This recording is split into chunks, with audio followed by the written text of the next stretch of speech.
बिस्मिल्लाहिर्रहमानिर्रहीम, अस्सलाम वालेकुम। बिजनेस मैनेजमेंट इंफॉर्मेशन सिस्टम के लेक्चर नंबर 12 के साथ I am professor doctor Sajjad Mohsin. आज हम डिस्ट्रीब्यूटेड सिस्टम के ओवरऑल आर्किटेक्चर को देखेंगे। इनफैक्ट ये 2 या 3 लेक्चर्स पे इसको लेके जाएंगे, क्योंकि सिर्फ ऐसा नहीं कर रहे कि we are not just telling you the theoretical aspect, but हम थोड़ा सा केस स्टडीज़, जैसे आपने देखा होगा कि इस पूरे कोर्स में हम लेके चल रहे हैं, सो दैट कि आपको विद एग्जांपल समझ में आ सके कि क्या है। सो हम डिस्ट्रीब्यूटेड सिस्टम्स को भी उस तरीके से लेके चलेंगे।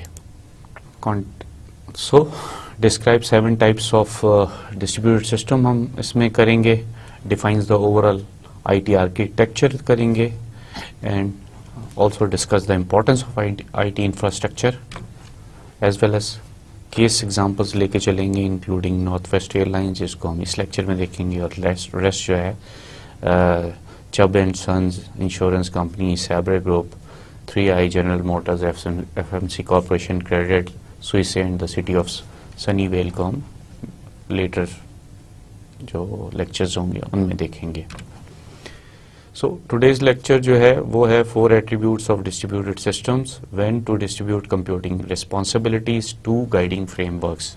इनके ऊपर हम अब बात करेंगे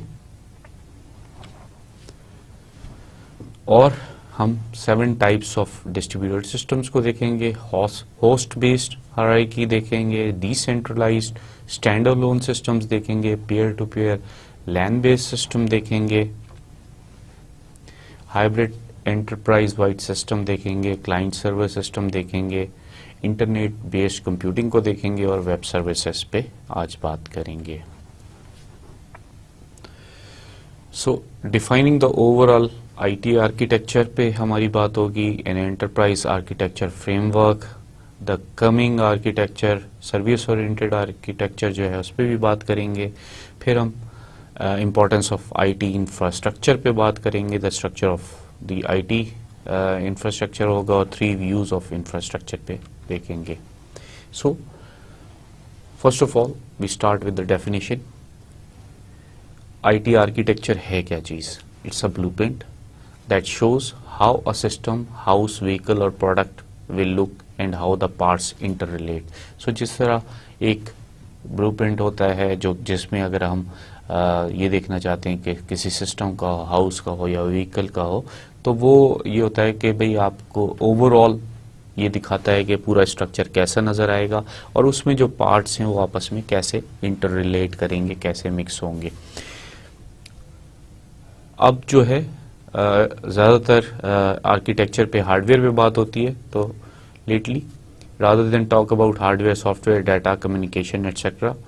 as the components of computing, some people now refer only to applications and infrastructure. So अब क्या हो रहा है, पहले ये बात होती थी कि हम सॉफ्टवेयर पे चले जाते थे, हार्डवेयर पे चले जाते थे, फिर डाटा कम्युनिकेशन की बात करते थे, हर कंपोनेंट को अलग डिस्कस करते थे। अब ये हो रहा है कि हम सॉफ्टवेयर की जब बात करते हैं तो हम डायरेक्ट एप्लीकेशंस की बात करते हैं, और जब हार्डवेयर या IT कंपोनेंट्स की उनमें बात करते हैं तो फिर हम इंफ्रास्ट्रक्चर की बात कर लेते हैं।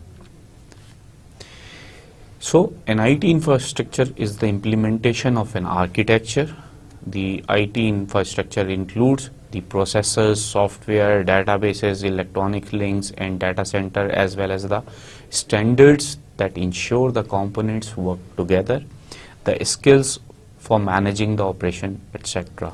So एक IT इंफ्रास्ट्रक्चर जो है, अब हम ये बात कर रहे हैं कि ये इम्प्लीमेंटेशन है लाइक इन आर्किटेक्चर, जैसे आप पूरा बिल्ड करते हैं।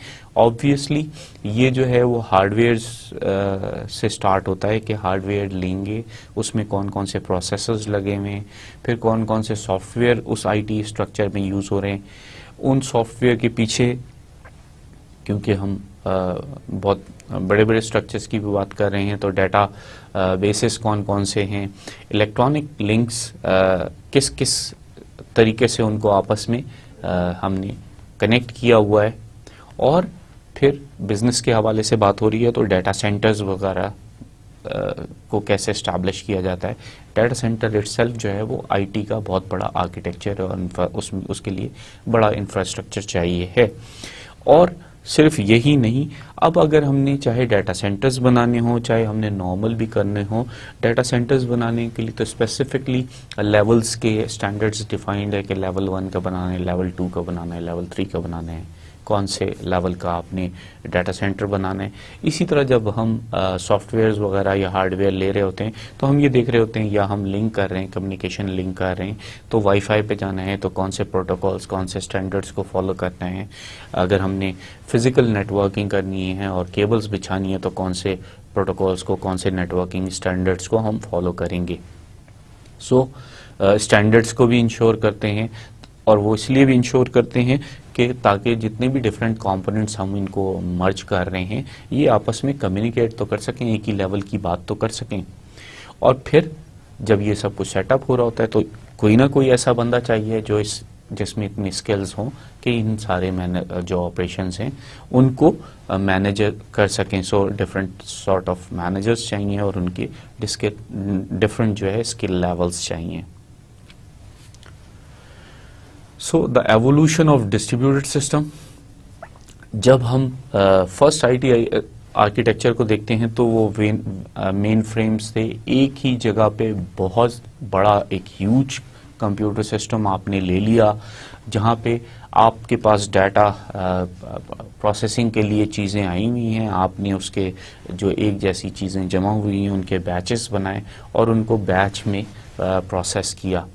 और जो टर्मिनल्स होते थे जिनसे ये डाटा या जिनसे ये ह्यूज जो प्रोग्राम्स वगैरह थे और उससे रिलेटेड जितना भी इंफॉर्मेशन थी उसको हम जब प्रोसेस करते थे तो वो जो टर्मिनल्स यूज़ होते थे वो डम्ब टर्मिनल्स होते थे। उनमें अपनी कोई डम्ब टर्मिनल का मतलब ये है कि उनके अंदर अपने अंदर कोई कैपेबिलिटीज़ नहीं होती थी, कोई कंपोनेंट नहीं होता था जिसको कि वो लेके चलें। विद मिनी कंप्यूटर्स क्या हुआ कि moved into departments but the master slave computing model persisted. Processing was mainly centralised. अब मिनी जो है वो ह्यूज मेन फ्रेम्स, तो बहुत बड़ा हॉल चाहिए होता था, बाज ऐसे बनाए गए थे कि ऊपर के लेयर पे आप वो रखते थे और नीचे जो बेसमेंट होती थी उसमें उसकी केबल्स ही जा रही होती थी, बड़ी बड़ी पावर और कनेक्शन केबल्स वगैरह उनमें मूव कर रही होती थी। मेन से जब हम मिनी की तरफ आए इवॉल्व हो के आईटी, तो फिर वो ये हुआ कि हर डिपार्टमेंट ने अपना मिनी कंप्यूटर बंद रख लिया और उस पर काम शुरू कर दिया। बट स्टिल मास्टर स्लेव, यानी अब पहले जो मेन फ्रेम था उसमें तो मास्टर होता था, स्लेव तो सारे डंप हमने कहा टर्मिनल्स थे, यानी वो टर्मिनल्स कुछ भी नहीं थे। आपके पास कीबोर्ड था और आपके पास या स्क्रीन था या प्रिंटर था जिस पे डाटा आ रहा था। सो ये टर्मिनल्स कहलाते थे। इसी तरह से जब मिनी कंप्यूटर्स आए तो तभी भी मास्टर स्लेव का कॉन्सेप्ट इसलिए रहा कि mini computer connected with the terminals थे और वो तमाम मिनी कंप्यूटर जो हैं वो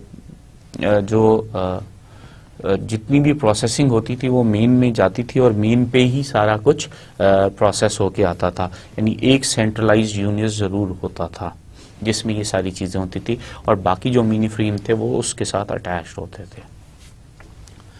फिर माइक्रो कंप्यूटर का ज़माना आया।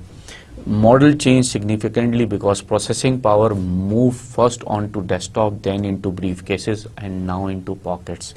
क्या हुआ कि जब माइक्रो कंप्यूटर्स आए तो अब वो डम्ब टर्मिनल नहीं रहा, उसमें ही प्रोसेसिंग थी, उसी को में सारे सिस्टम्स इंस्टॉल थे। तो अब क्या हुआ कि आपकी डिपार्टमेंट से निकल के पहले डेस्कटॉप जो था वो डेस्क के ऊपर आ गया, फिर लैपटॉप जो है वो ब्रीफ केस या आपके बैकपैक पे आ गया और अब with the handheld devices, smartphones and PDS जो है वो हमारे हाथ में आ गया, यानी अब हम पॉकेट में लेके चल सकते हैं। नाउ इंटरेस्टिंग ट्विस्ट क्या हुई, power returning to a type of centralised processing with networks of server and the internet. जब मिनी कंप्यूटर्स आ गए तो एक तरह से हर एक के पास अपने अपने चीज़ें हो गई, हर कोई अपना काम करने लगा। अब फिर उनको इंटरकनेक्टिविटी की ज़रूरत पड़ी कि नहीं हमें तो ये तो फिर स्टैंडर्ड लोन काम हो रहा है, हमें पता ही नहीं चल रहा कि कौन क्या काम कर रहा है। सो फिर ये इंटरेस्टिंग ट्विस्ट आया कि हमने फिर एक सेंट्रलाइज्ड प्रोसेसिंग यूनिट की हमें तलाश हुई। सो हमने क्या किया, कि अब नेटवर्क ऑफ सर्वर्स में और इंटरनेट के बाद जो है अब हमें फिर ये लगा कि नहीं, हमारे पास एक सेंट्रलाइज्ड मशीन ज़रूर होनी चाहिए जिसमें सारी चीज़ें आ रही हों। सो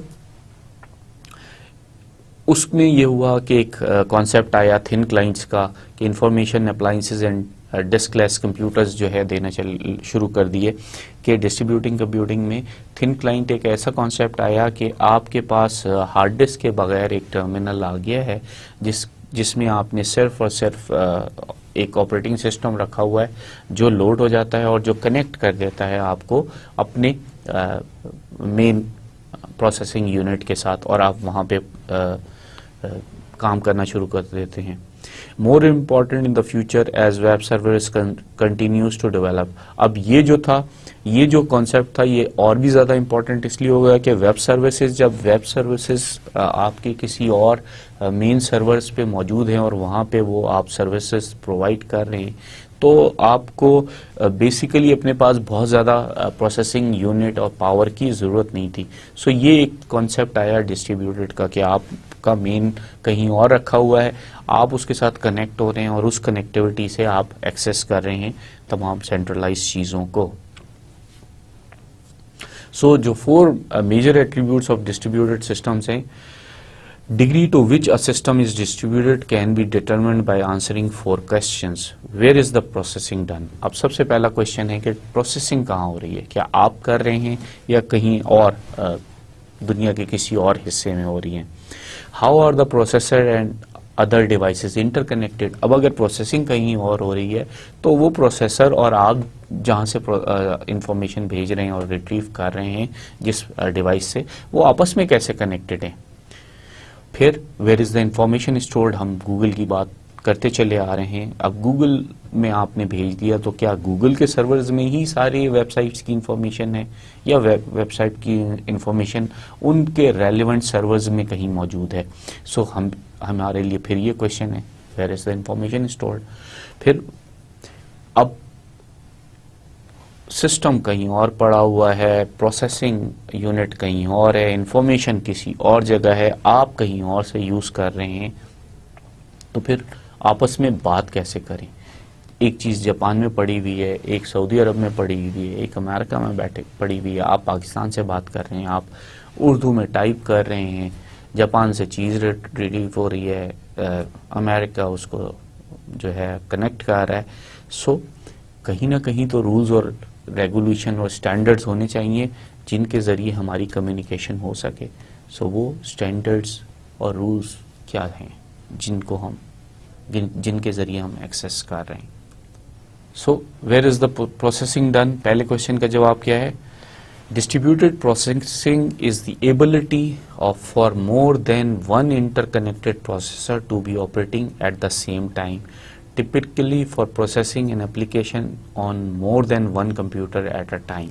So distributed computing या distributed processing का मतलब, लफ्ज़ distributed का मतलब ही यही है कि ये distribute हो, एक से ज़्यादा सिस्टम के दरमियान एक से ज़्यादा सिस्टम को दिया गया हो। सो इसमें क्या होता है कि जो प्रोसेसर्स होते हैं, जो यूनिट लगे हुए होते हैं, जो वेब सर्वर्स लगे होते हैं, वो आपस में इंटरकनेक्टेड होते हैं और इनका जब डिस्ट्रीब्यूटेड सिस्टम है तो इनको एक सेम टाइम पे काम करने की ज़रूरत है। और इसका मतलब यही है कि एक एप्लीकेशन को टिपिकली एक से ज़्यादा कंप्यूटर एक ही टाइम पे प्रोसेस कर रहे हों एक एप्लीकेशन को। सो ये डिस्ट्रीब्यूटेड प्रोसेसिंग है।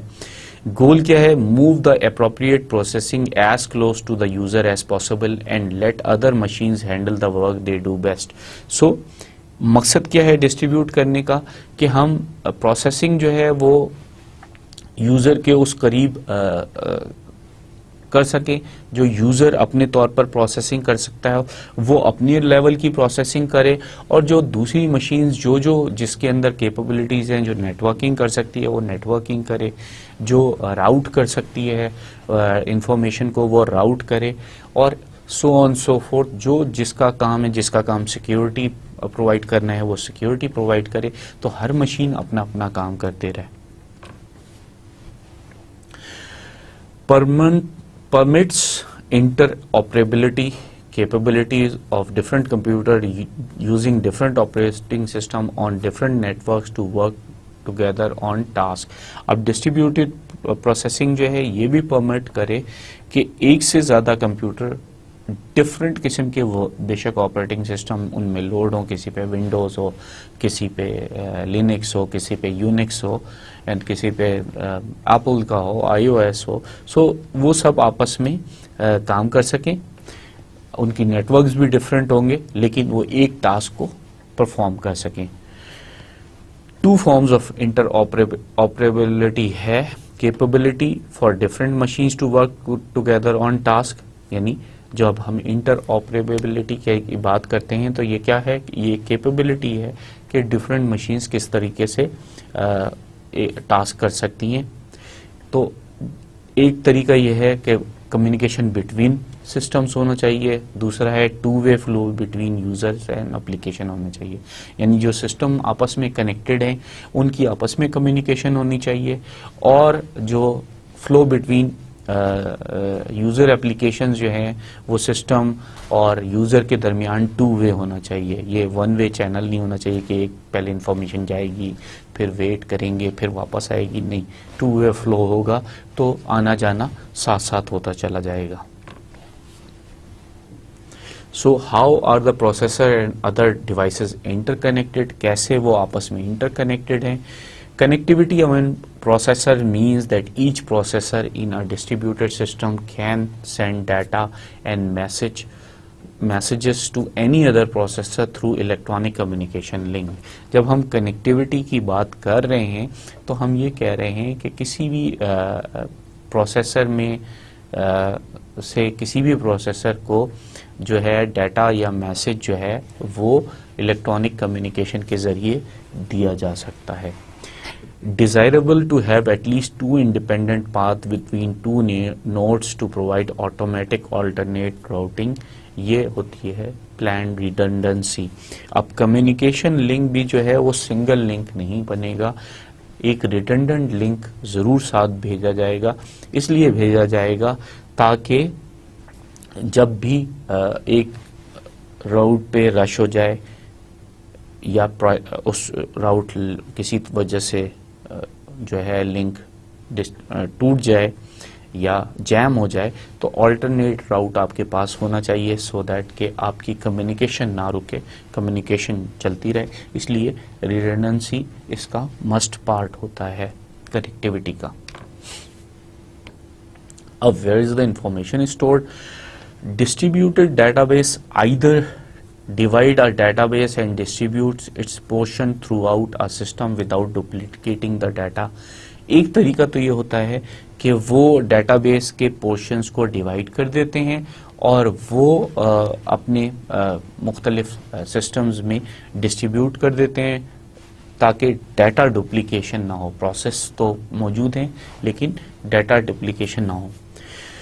User do not need to know where a piece of data is located to access it because the system knows where all the data is stored. So user को ये सोचने की जरूरत नहीं है कि यार डाटा अमेरिका में पड़ा हुआ है कि जापान में पड़ा हुआ है कि अमेरिका में किस सिस्टम में पड़ा हुआ है. नो, सिस्टम को पता है, वो उसका काम ये है कि वो ढूंढेगा और कम्युनिकेशन एस्टैब्लिश करेगा और वहाँ से डाटा आपके हवाले कर देगा.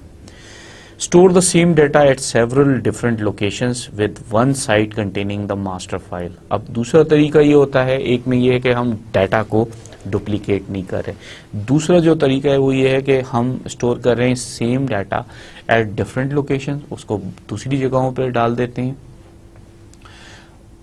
लेकिन एक जो साइट है उसमें मास्टर फाइल रखी हुई है ताकि उसको ये पता हो कि किसने कहाँ पे एडिट किया है और वो फिर डाटा ताकि सेंड कर सके डिफरेंट लोकेशंस पे. इसमें इशू क्या आ जाता है. अब इशू जो है synchronisation of data is significant problem. अगर सिंक्रोनाइज नहीं करेंगे डाटा को तो प्रॉब्लम होगी. एग्जांपल मैं दे दूं कि जैसे आपके जो एयर टिकटिंग सिस्टम है कि एक सीट जो अवेलेबल है अगर उसको वो डाटा लेट्स सपोज के PIA ने कराची में भी भेजा हुआ है और लाहौर में भी भेजा हुआ है. अब अगर कराची वाले ने पहले उसको एक्सेस कर लिया है तो लाहौर वाले के लिए वो सीट ब्लॉक हो जानी चाहिए। अगर वो ब्लॉक नहीं होगी और वो भी एक्सेस कर लेगा और वो भी उसको बुक कर लेगा तो वहाँ पे क्लैश आ जाएगा, किसका डाटा ठीक है और किसका नहीं ठीक। यहाँ पे सिंक्रोनाइज होना ज़रूरी है। सो अगर मल्टीपल कॉपीज़ हैं तो जैसे ही एक ने उस डाटा को एक्सेस कर लिया, दूसरे के लिए वो डाटा जो है विजिबल नहीं रहना चाहिए। यहाँ इसको कहते हैं सिंक्रोनाइजेशन, के सिंक हो जाना चाहिए। अगर डाटा सिंक नहीं हुआ तो फिर इश्यूज आते हैं और ओवर बुकिंग या एक ही सीट दो लोगों के नाम निकल आती है और फिर वहाँ पे प्रॉब्लम्स आ जाती हैं, फिजिकल प्रॉब्लम्स भी आ जाती हैं। What rules or standards are used? System-wide rules mean that an operating discipline for the distributed system has been developed and is enforced at all times. So, जब हम सिस्टम वाइड रूल्स बनाते हैं तो हम ये कहते हैं कि हमने एक ऑपरेशंस का डिसिप्लिन बना दिया है और सारों को ये उसके रूल्स बता दिए गए हैं और फिर हमने ये देखना है कि हर एक ने ये रूल इन्फोर्स करना है। These rule governs communication between nodes, security, data accessibility, program and file transfer, as well as common operating procedures. So, अब ये रूल्स जो हैं क्या गवर्न कर रहे हैं, ये सबसे पहले आपस में कम्युनिकेशन को देख रहे हैं कि नोड्स के दरमियान कैसे कम्युनिकेशन हो रही है। फिर सिक्योरिटी क्या है, डाटा एक्सेसिबिलिटी, जैसे अभी प्रीवियस एग्जांपल दिए कि अगर एक टिकट एक सीट ही है और एक साइट ने अगर उसको एक्सेस कर लिया है तो दूसरी साइट के लिए वो एक्सेसिबल ना रहे। फिर आपने फाइल ट्रांसफ़र और प्रोग्राम ट्रांसफ़र्स करने हैं, वो कैसे करने हैं, और फिर based on all these thing जो कॉमन ऑपरेटिंग प्रोसीजर्स हैं उनको भी ये रूल गवर्न करना चाहिए। अगर ये रूल्स ने उनको गवर्न नहीं किया तो केओस बन जाता है डिस्ट्रीब्यूटेड सिस्टम में। सो Since the 1990s, open system concept mix product from vendors using open standard based on open system, standardized interface that allow products to interoperate across multi-vendor networks, operating systems and databases. 1990 से एक concept चल रहा है open systems का। 1990 से पहले जो है वो हमारे पास प्रोप्राइटरी आइटम्स होते थे। IBM को जो यूज़ कर रहे थे वो IBM का सॉफ्टवेयर यूज़ कर रहे थे। इसी तरह वैक्स सिस्टम जो यूज़ कर रहे थे वो अपने ऑपरेटिंग सिस्टम यूज़ कर रहे थे और उसकी सॉफ्टवेयर यूज़ कर रहे थे। मैकिन्टॉश वाले अपना काम कर रहे थे। सो एक प्रोप्राइटरी सी चीज़ चल गई थी। 1990s में मिड 90s से ये कॉन्सेप्ट बड़ा पॉपुलर हुआ कि ओपन सिस्टम्स होने चाहिए। आप सॉफ्टवेयर कोई सा भी ले लें, हार्डवेयर कोई सा भी ले लें।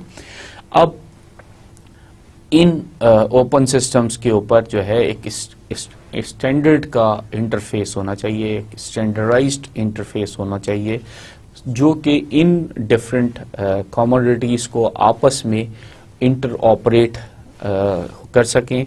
और बेशक इसमें एक ही वेंडर हो या मल्टीपल वेंडर्स हो, एक ही ऑपरेटिंग सिस्टम हो या मल्टीपल ऑपरेटिंग सिस्टम हो, एक ही डाटाबेस हो या मल्टीपल डाटाबेसेस सिस्टम हो, मैनेजमेंट सिस्टम।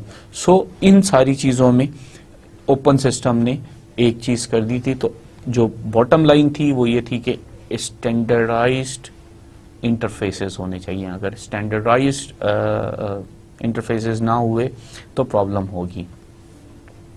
अब जैसे आजकल जो है वो APIs का कॉन्सेप्ट है कि एप्लीकेशन प्रोग्राम इंटरफेसेस हैं। Define the way to present data to another system component makes writing distributed system much easier. So अगर मैं गूगल पे मैकिन्टॉश से एप्पल से अगर कनेक्ट हो रहा हूँ तो मेरे एप्पल सिस्टम की जो API होगी वो मेरे सिस्टम से जो क्वेरी जाएगी वो API की फॉर्म में जाके गूगल के सर्वर से टच करेगी। गूगल का सर्वर अगर यूनिक्स बेस पे है तो वो यूनिक्स में इंफॉर्मेशन लेगा, API उसको कन्वर्ट करेगी और वो मुझे दिखा देगी। सो ये एप्लीकेशन प्रोग्राम इंटरफेस जो है ये एक स्टैंडर्ड बन चुका है और you have to follow that. So उसको उर्फ आम में API कहते हैं। When to distribute computing responsibilities, तो अब जो डिस्ट्रीब्यूट कंप्यूटिंग करनी है तो रिस्पॉन्सिबिलिटीज कैसे करनी है। IS management needs a corporate policy for deciding when the development, operation and maintenance of an application should be distributed. So कब आपने अपने सिस्टम से, सिंगल सिस्टम से निकल के डिस्ट्रीब्यूटेड एनवायरनमेंट में घुस जाना है, ये जो डिसीजन है ये IS management needs to take this corporate policy और फिर वो डिसाइड करती है कि कब जाना है. Individual end user and department should not be left on their own to make such decision, especially where enterprise connectivity is important. So हम ये किसी इंडिविजुअल के ऊपर या किसी ग्रुप के ऊपर, डिपार्टमेंट के ऊपर नहीं छोड़ सकते कि वो डिसाइड करे, ये इंफॉर्मेशन सिस्टम की मैनेजमेंट को डिसाइड करना है. System responsibilities can be distributed unless the following are true. System responsibility उस वक्त तक नहीं दी जाती जब तक ये कंडीशंस फुलफिल ना हो जाए. आर द ऑपरेशन इंटरडिपेंडेंट, अगर हम जो ऑपरेशंस हैं वो इंटरडिपेंडेंट हैं कि नहीं है. When it is important that one operation knows what other is doing, there planning, development, resources and operations must be centralised. जब आपको ये इम्पॉर्टेंट लग रहा हो कि एक प्रोग्राम को पता होना चाहिए कि दूसरा प्रोग्राम क्या कर रहा है, तो फिर उनकी प्लानिंग, डेवलपमेंट, रिसोर्सेज और जो ऑपरेशंस हैं वो सेंट्रलाइज्ड रखने की ज़रूरत है. तो अगर इंटरडिपेंडेंट है तो आप सेंट्रलाइज्ड रखेंगे. Are the businesses really homogeneous, क्या बिजनेस होमोजीनियस हैं, एक ही तरीके से चल रहे हैं. If they have a lot in common, example IT needs for a fast food franchise, processing may be distributed but planning and hardware selection should be centralized. So अगर आपने फास्ट फूड फ्रेंचाइज रखनी है तो अब आपका क्या होगा कि हर फास्ट फूड की प्रोसेसिंग तो डिस्ट्रीब्यूटेड हो जाएगी, लेकिन अब आपने हार्डवेयर सिलेक्शन और इवन सॉफ्टवेयर को भी आपकी कोशिश ये होनी चाहिए कि सेंट्रलाइज रखें, एक ही तरह से फॉलो कर रहे हो, वरना फिर प्रॉब्लम होती है. Does the corporate culture support decentralization? अब सबसे पहली चीज, सबसे ज़्यादा इंपॉर्टेंट चीज़ ये भी हो जाती है कि क्या कॉर्पोरेट कल्चर इस चीज़ को अलाउ भी कर रहा है. अगर वो सेंट्रलाइज्ड फ्यूडल किस्म का सिस्टम है तो वो सिस्टम ही, कल्चर ही नहीं अलाउ करेगा कि आप डिसेंट्रलाइजेशन करें. Even if the business units do quite different things and don't need to know what each other is doing, corporate culture management control might still centralize finance, HR and system planning. So अगर हम देखें तो हमारे हर कोई जो है वो business जो है वो अपने डिफरेंट तरीके से काम भी कर रहा होगा, लेकिन अब हर फ्रेंचाइज, अगर फास्ट फूड फ्रेंचाइज की बात करें तो वो इंडिपेंडेंटली काम कर रही है, बट स्टिल ये वो चाहेंगे कि जो HR भर्ती हो, जो सिस्टम प्लानिंग हो रही हो, जो फाइनेंसेस यूज़ हो रहे हो उन फ्रेंचाइज के, वो शायद सेंट्रलाइज्ड उनका मैनेजमेंट कंट्रोल अपने हाथ में रखना चाहती हो. ऐसी सूरत में भी डिस्ट्रीब्यूशन जो है वो मुश्किल हो जाती है. So 2 guiding frameworks and organisational framework अगर हम देखें, a driving force behind distributed processing is to give people more control over their work. This autonomy can happen at any 7 levels. So अगर ये आपने करना है, ड्राइविंग फोर्स बनानी है कि आप लोगों को पावर उनकी देना चाह रहे हैं, कंट्रोल देना चाह रहे हैं, ये आप किसी भी वक्त कर सकते हैं. बिजनेस इकोसिस्टम और वैल्यू चेन, इंटर एंटरप्राइज, अगर बिजनेस इकोसिस्टम और वैल्यू चेन ऐसा बन चुका है कि आपको इंटरकनेक्टिविटी चाहिए तो फिर आपको डिस्ट्रीब्यूशन पे जाना है पड़ेगा. एंटरप्राइज, अगर आपका एंटरप्राइज लेवल का बिजनेस हो गया है तो फिर भी आप करेंगे. अगर एक कंट्री और रीजन पे आपने उसको बढ़ाना चाह रहे हैं तो भी आपको जो है ऑटोनॉमी देनी होगी. फिर इसी तरह जब साइट्स ऐड होती हैं, plants, warehouses, branch offices, तब भी आपको उनको अपनी ऑटोनॉमी देनी होती है. डिपार्टमेंट और प्रोसेसेस अगर अपनी ऑटोनॉमी चाह रहे हैं तो फिर भी आप देते हैं. फिर अगर आपने वो वर्क ग्रुप और टीम ऐसी बना ली हैं जो अपनी ऑटोनॉमी चाहते हैं तो भी डिस्ट्रीब्यूशन हो सकती है, और इंडिविजुअल्स ऐसे आ जाते हैं जो कि ये चाह रहे होते हैं. Locate processing power and databases at each level in the organization. अब आपको ये देखना है कि कहाँ पे प्रोसेसिंग की ज़रूरत है और कौन कौन से डेटाबेसेस हैं, उन ऑर्गेनाइजेशन में किस किस जगह पे उनको आपने लोकेट करना है। Top level deals with organisation that work closely together as buyer seller partner. फिर जब टॉप लेवल पे ऐसी डील करनी है ऑर्गेनाइजेशन के साथ जो कि एक दूसरे के साथ काम कर रहे हैं एज अ बायर सेलर या पार्टनर के, तब भी आपको ये भी ढूंढने हैं। Next 3 levels enterprise regions and site are traditional domain of information system where computer resides in the past. तो कंप्यूटर जब रिजाइड करते थे वो किसी एंटरप्राइज में रीजन या साइट पे करते थे, सो ये बड़ा ट्रेडिशनल डोमेन है इंफॉर्मेशन सिस्टम का, ये तो करना ही करना होता है। Bottom 3 level department team and individuals are where the bulk of employees are. So department team और इंडिविजुअल वो एरिया हैं जहाँ पे बल्क ऑफ द एम्प्लॉयज होते हैं। So intent give autonomy and decision making power to better serve customers. अब आप चाह क्या रहे हैं, इंटेंशन आपकी ये होनी चाहिए कि आप ऑटोनॉमी चाहे आप इंडिविजुअल को दे रहे हैं, चाहे टीम को दे रहे हैं, चाहे डिपार्टमेंट को दे रहे हैं, चाहे साइट को दे रहे हैं, चाहे रीजन को दे रहे हैं, चाहे एंटरप्राइज को दे रहे हैं, आपका गोल, आपकी इंटेंशन ये होनी चाहिए कि आप ये डिसीजन मेकिंग पावर दे के आप कस्टमर को बेटर सर्व कर रहे हैं। Businesses is all about customer is right. So if customer को आपने नहीं दिया satisfaction, then you are gone.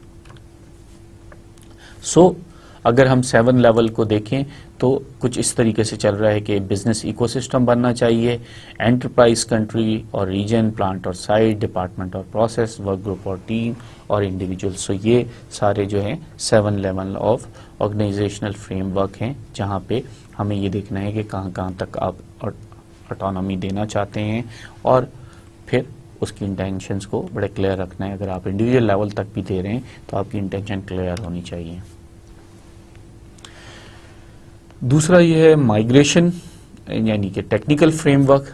पहले हमने ऑर्गेनाइजेशनल देखा था, अब टेक्निकल देख रहे हैं। Migration of computer power to end user will be driving force for network based information system. सुमरो single user, multiple user, remote utility जो है इसको हमने नाम दिया हुआ है। सो जो भी नेटवर्क बेस्ड इंफॉर्मेशन सिस्टम है उनमें migration of computer power to end user जो है वो ड्राइविंग फोर्स बन जाती है।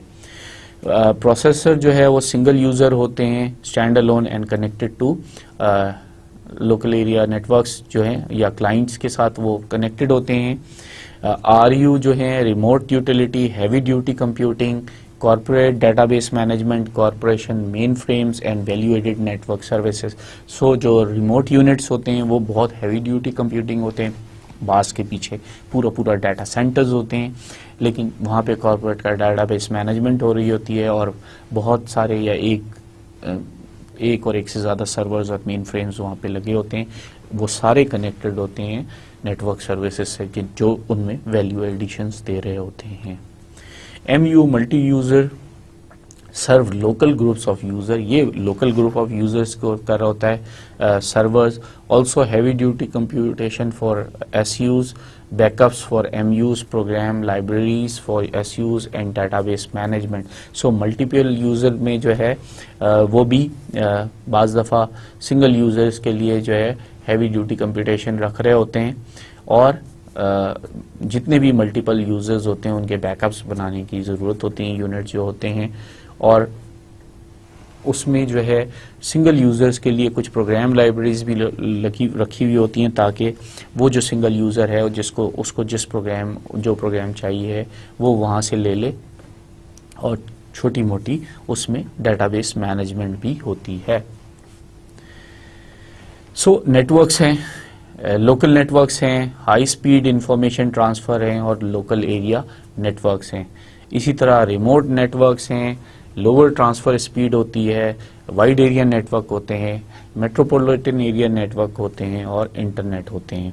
सो जो लोकल नेटवर्क्स होते हैं क्योंकि वो आपने लोकल लेवल पे कर रहे होते हैं तो उनके दरमियान जो केबलिंग की हुई होती है वो हाई स्पीड इंफॉर्मेशन होती है क्योंकि आपने छोटी छोटी केबल्स लगाई होती हैं या एक लैन सेट कर लिया होता है और वो विद इन द बिल्डिंग या विद इन द फ्लोर काम कर रहा होता है, तो उसमें जो है हाई स्पीड इंफॉर्मेशन होती है। रिमोट नेटवर्क में जो है वो थोड़ी सी स्पीड, अब तो इंटरनेट बहुत फास्ट होते जा रहे हैं, लेकिन क्योंकि आपने वाइड एरिया पे दी हुई होती है या पूरे मेट्रोपॉलिटन पूरे सिटी में दिया हुआ होता है, प्रोवाइड किया हुआ होता है नेटवर्क कनेक्शन, और इंटरनेट भी उसमें यूज़ कर रहे होते हैं, तो वो थोड़ा सा उसमें एज़ कम्पेयर टू, ज़ाहिर बात है अगर दो सिस्टम आपस में कनेक्टेड हैं तो वो थोड़ा सा तेज़ दे रहे होते हैं, इंफॉर्मेशन को शेयर तेज़ी से कर रहे होते हैं। सर्विसेज जो ये नेटवर्क आर्किटेक्चर प्रोवाइड करते हैं, एक्सेस, फाइल ट्रांसफ़र और ईमेल, तो वो एक्सेस देते हैं एक दूसरे के सिस्टम्स में, उनके डाटा बेसिस में, इंफॉर्मेशन में, फाइल ट्रांसफर्स होती हैं आपस में, और ईमेल कम्युनिकेशन मैसेजिंग तो होती है। स्टैंडर्ड्स नीडेड इन 3 एरियाज, एक तो स्टैंडर्ड जो आपको रखना होता है वो हमें ऑपरेटिंग सिस्टम में रखना होता है, फिर कम्युनिकेशन प्रोटोकॉल्स हमने देखने होते हैं। यूजुअली जब भी हम इंटरनेट को इस्तेमाल कर रहे होते हैं तो हम TCP/IP ट्रांसफ़र कंट्रोल प्रोटोकॉल जो है वो देख रहे होते हैं, इंटरनेट प्रोटोकॉल को चल रहे होते हैं, और जो हमारा डेटाबेस मैनेजमेंट सिस्टम होता है वो SQL होता है। अगर हम देखें तो सिंगल यूज़र, अगर हम सुमरो को देखें प्रोसेसेस में, तो सिंगल यूज़र हैं, ये सर्विसेज टर्मिनल एक्सेस दे रहे हैं, मल्टीपल यूज़र जो है वो फाइल ट्रांसफ़र कर रहे हैं, और जो रिमोट यूटिलिटी है वो कंप्यूटर मेल या आपस में एक दूसरे के साथ मैसेजिंग वगैरह कर रही है। नेटवर्क्स में हम देख रहे हैं कि local networks operating system standard होना चाहिए, रिमोट नेटवर्क में कम्युनिकेशन प्रोटोकॉल्स और डेटाबेस सिस्टम जो है वो उनमें स्टैंडर्ड्स होने चाहिए। अगर हम इसको थोड़ा फिगरेटिवली देखें तो रिमोट यूटिलिटी जो है वो रिमोट नेटवर्क के साथ है, नेटवर्क एक्सेस दिया हुआ है, फिर हमने मल्टीपल यूज़र्स सिस्टम्स बनाए हुए हैं यहाँ पे, और फिर उन मल्टीपल यूज़र्स के साथ जो है वो हमारे पास लोकल यूज़र, लोकल नेटवर्क के साथ सिंगल यूज़र बने हुए हैं। अब यहाँ पे पेरिफेरल्स हैं, डेस्क ड्राइव्स हैं, प्रिंटर्स हैं, टेप ड्राइव्स हैं, तो आर्काइविंग, प्रिंटिंग वगैरह यहाँ पे हो रही हैं। इस तरह से हमारा ये मॉडल बन जाता है। होस्ट बेस्ड हायरार्की को अगर हम देखें तो a central controlling mainframe at the top, PCs at the bottom, mini computers in between, और ये master slave होता है। First data processing distributed system, host computer central, controlling component, terminals are access systems होते हैं, where is the data stored, could be at any level। तो जो ये शुरू के डिस्ट्रीब्यूटेड सिस्टम में से एक डिस्ट्रीब्यूटेड सिस्टम था जहाँ पे सेंट्रल कंप्यूटर होता था, कंट्रोलिंग कंपोनेंट्स होते थे, और टर्मिनल्स या एक्सेस के सिस्टम्स होते थे। ये होस्ट बेस्ड हायरार्की है कि सेंट्रल होस्ट है, फिर रीजनल मिड रेंज कंप्यूटर हैं, और फिर एंड पे टर्मिनल्स हैं।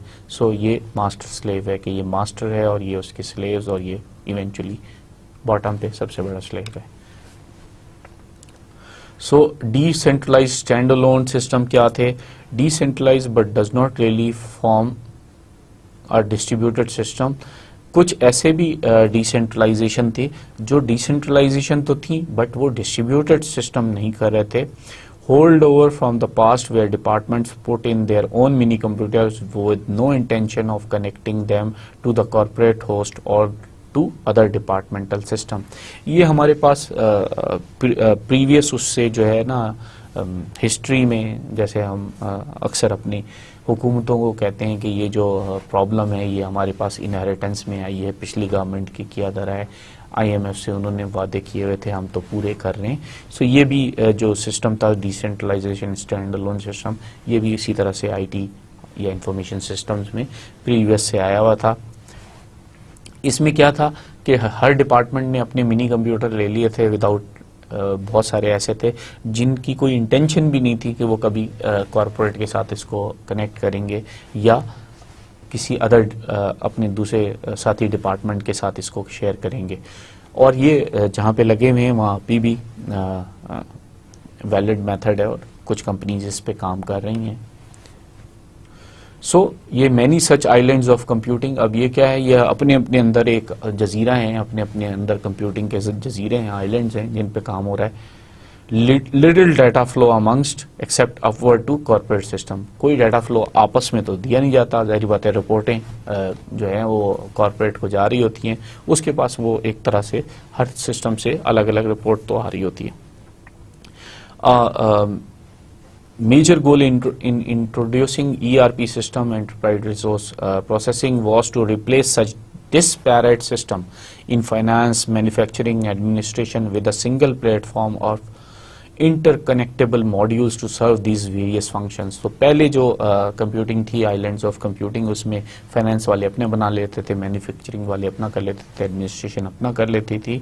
तो ईआरपी जब एंटरप्राइज रिसोर्स सिस्टम्स आए तो वो इसीलिए आए कि ये जो डिस्पैरिटी थी, आपस में बात ना करना था, इससे वो ख़त्म करें और ऐसे इंटरकनेक्टेबल मॉड्यूल्स बनाएं कि ये सारे वेरियस फंक्शंस दे सकें और कॉर्पोरेट को भी एक कंसोलिडेटेड रिपोर्ट से मिल सके। सो ये डिसेंट्रलाइज्ड स्टैंड अलोन सिस्टम की फिगर है कि एक डिपार्टमेंट फाइनेंस ने अपना बना लिया, मैन्युफैक्चरिंग ने अपना बना लिया और जो एडमिनिस्ट्रेशन है उन्होंने अपना बना लिया। There is no interconnection in between, और जब इंटरकनेक्शन आपस में नहीं है तो ऑब्वियसली इधर से कुछ रिपोर्ट का स्टाइल आ रहा है, इधर से कुछ आ रहा है, इधर से कुछ आ रहा है। बाज़ दफ़ा जो है वो हायर अप्स जो है कॉर्पोरेट लेवल पे वो परेशानी हो रहे होते थे कि क्या करें, क्या समझें इससे। फिर इसके बाद जो आया वो peer to peer LAN based systems आए। इसमें नो हायरार्की थी, आपस में दोस्त एक दूसरे से कम्युनिकेट कर रहे थे, वो सिस्टम जो एक दूसरे से बात करना चाहते हैं वो कनेक्ट कर रहे थे। Interconnecting LANs rather than hierarchical communication through a central hub. So इसमें क्या कर रहे थे कि हम लोकल एरिया नेटवर्क बना रहे थे, आपस में सारे ऑफिसेस एक दूसरे से कनेक्ट कर रहे थे, but there was no superior computer, there was no master sort of a solution. कोई सेंट्रल हब नहीं थी, सब एक दूसरे के बराबर थे। सो ये जो फिगर है ये लैन की है कि आपस में एक दूसरे के साथ कनेक्टेड हैं। ये फाइल सर्वर बन गया, ये राउटर सर्वर बन गया जो दुनिया से भी कनेक्ट हो सकता है, और ये प्रिंट सर्वर बन गया।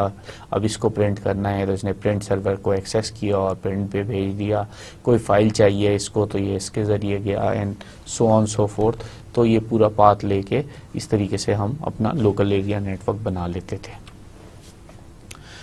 हाइब्रिड एंटरप्राइज वाइड सिस्टम, उसके बाद जो आया वो हाइब्रिड सिस्टम्स आ गए। उसमें क्या हुआ, इसमें combination of hierarchy, mainframe based favoured for corporate computing and LAN based favoured by department. So ये एक तरह का हाइब्रिड बन गया, एक दूसरे का मिक्सचर बन गया, पुराना भी हायरार्की के साथ भी और लैन के साथ भी, और connected via wide area network. और हमने वाइड एरिया नेटवर्क या इंटरनेट के जरिए इसको कनेक्ट कर दिया। The structure of choice for many years, और ये स्ट्रक्चर जो था वो लोगों की चॉइस रहा बड़े अरसे तक। Allows link company to link automation islands. अब इसने क्या अलाउ किया, इसने कंपनीज को अलाउ किया कि वो आप ऑटोमेशन के आइलैंड को आपस में मिला सकें and retain IT investment, IT के इन्वेस्टमेंट को रिटेन कर सकें। Begin to automate businesses processes को ये ऑटोमेट कर सके। एक तरह से कोऑपरेटिव प्रोसेसिंग आ गई कि एक सारे एक दूसरे के साथ कोऑपरेट करने लगे। Such cooperating processes allows companies to take advantage of specialised computer programs while at the same time extending the usefulness of some legacy systems. अब इससे क्या फ़ायदा हुआ, एक तो आपस में कोऑपरेशन बढ़ गया, लेकिन कुछ जो लीगेसी सिस्टम्स उनके पास आ रहे थे उनको कुछ अरसे के लिए सस्टेनेबिलिटी मिल गई और वो भी साथ साथ चलते रहे। The process of pulling together such individual applications or component is called systems integration। अब ये जो प्रोसेस था जिसमें हम थोड़ा सा पुरानी एप्लीकेशंस को भी साथ लेके चल रहे थे, पुल कर रहे थे और उनको भी चला रहे थे, ये सिस्टम्स इंटीग्रेशन कहलाई कि हमने कुछ नए सिस्टम्स के साथ पुराने सिस्टम्स को इंटीग्रेट कर दिया, आपस में मर्ज कर दिया, और इसीलिए इसको हाइब्रिड का नाम लिया गया। सो पहले क्या था कि मेजर साइट्स जो हैं वो लैन में इस तरीके से बनी हुई हैं, फिर रिमोट साइट्स हैं जिनमें भी ये सारे लैन सिस्टम्स बने हुए हैं और ये ब्रिज और राउटर से आपस में कनेक्टेड हैं। तो ये एक तरह का आपका हाइब्रिड बन गया कि इंटरकनेक्शंस भी मौजूद है और ये वैन और इंटरनेट के ज़रिए दुनिया जहान में भी कनेक्शन हो गई। सो ये एक कॉन्सेप्ट मेन का भी रहा, उसके अलावा आपस में उनको लिंक कर दिया गया। तो वो जो सेपरेट सेपरेट पड़े हुए थे उनको आपस में मुख्तलिफ तरीके से मिला देना जो है, ये हमने सिस्टम्स को इंटीग्रेट कर दिया, इंटीग्रेशन कहलाया, और ये हाइब्रिड एंटरप्राइज सिस्टम बहुत अरसे तक चला। अगर हम नॉर्थ वेस्ट एयरलाइन की एग्जांपल को देखें hybrid enterprise wide system and system integration में, तो देखेंगे कि north airlines were built a distributed passenger revenue accounting system with products from 11 vendors and just about as many different technologies. So उनके पास 11 vendor और 11 technology पे base करता हुआ revenue, passenger की रेवेन्यू अकाउंटिंग सिस्टम था। नॉर्थ वेस्ट एयरलाइंस ने सोचा कि वो जो है इनको आपस में कनेक्ट कर दें, इनको इंटीग्रेट कर दें।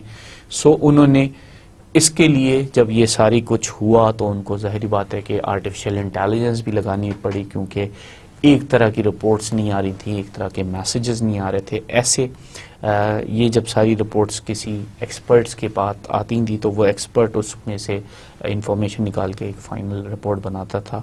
तो नॉर्थ वेस्ट सिस्टम ने उसी एक्सपर्ट को मिमिक करने के लिए आर्टिफिशियल सिस्टम इंटेलिजेंस का एक सिस्टम है, एक्सपर्ट सिस्टम, वो इम्प्लीमेंट किया।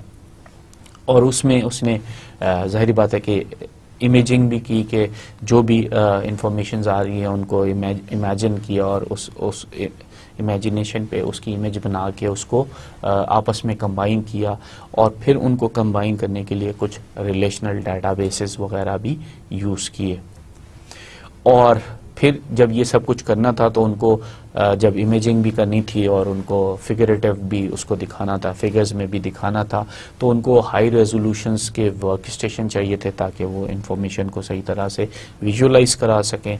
सर्वर्स चाहिए थे, बहुत हाई कनेक्टिविटी आपस में कराने के लिए, और ऑब्वियसली लोकल एरिया नेटवर्क्स का सेटअप चाहिए था। पर्पस क्या था? Improve revenue estimate accuracy by auditing all the redeem tickets. Few airline did this. तो वो कहते थे कि जितने भी वापस हो गए हैं टिकट, उनका जो है हटा के, उनको निकाल के जो रेवेन्यू एस्टिमेट था उसको एक्यूरेटली कर सकें। उस वक्त जो है ये बहुत ही कम एयरलाइन ये सब कुछ कर रही थी।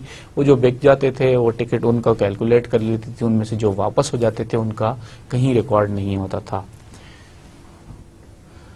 सो जो ये उन्होंने developed with Accenture, Anderson consulting, और ये बिग मनी थी जिस पे उन्होंने ये सारा कुछ डेवलप किया।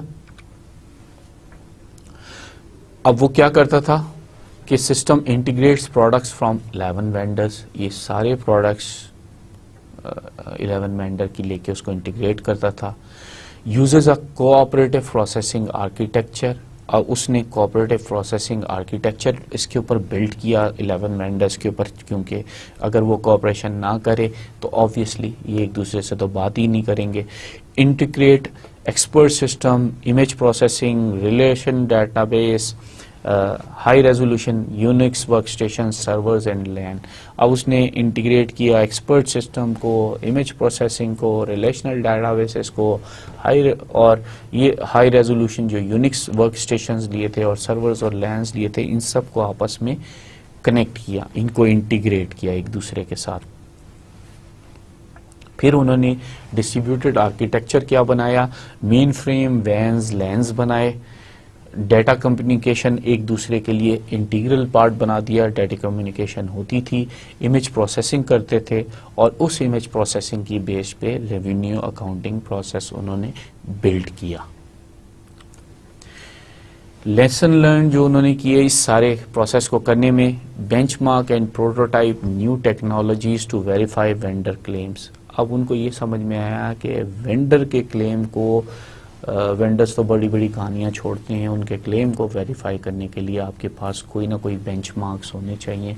कुछ आपने प्रोटोटाइप्स अपने बनाए हुए हों, स्मॉल सिस्टम्स आपने बनाए हुए हों, जो उस पर फटाफट जब वेंडर कोई आपको लाके नई चीज़ दे उस पर अप्लाई करें और देखें कि वही रिजल्ट्स आ रहे हैं जो वेंडर क्लेम कर रहा है, या जब आप अपना काम करने जा रहे हैं तो कुछ और रिजल्ट्स आ रहे हैं। An open architecture works on mission critical application, और उन्होंने ये भी देखा कि जो ये वेंडर प्रोप्राइटरी आर्किटेक्चर्स हैं ये नहीं चलते, जो ओपन आर्किटेक्चर है वो जो है इस मिशन क्रिटिकल एप्लीकेशंस के लिए बहुत ज़रूरी है, जहाँ पे जैसे ये चाह रहे थे कि रेवेन्यू जो है वो एक्चुअल एस्टीमेट की तरफ आ जाए, बजाय इसके कि वो फिक्टिशियस हो या वो एक तरह से रॉन्ग डाटा रख रहा हो, वो उनको भी सेल में शामिल कर रहा हो, जो कि वो आप अपने सिस्टम से उनको पैसे वापस कर चुके हों, कुछ भी वापस कर चुके हों, वो बैरल वापस हो चुके हैं। Large distributed system projects needs a vendor coordinator. अब जब कोई बहुत बड़ा आप डिस्ट्रीब्यूटेड सिस्टम का प्रोजेक्ट लगा रहे हैं तो आप खुद से नहीं कर सकेंगे, वहाँ पे आपको वेंडर की ही कोऑर्डिनेशन जो है इम्पॉर्टेंट होती है।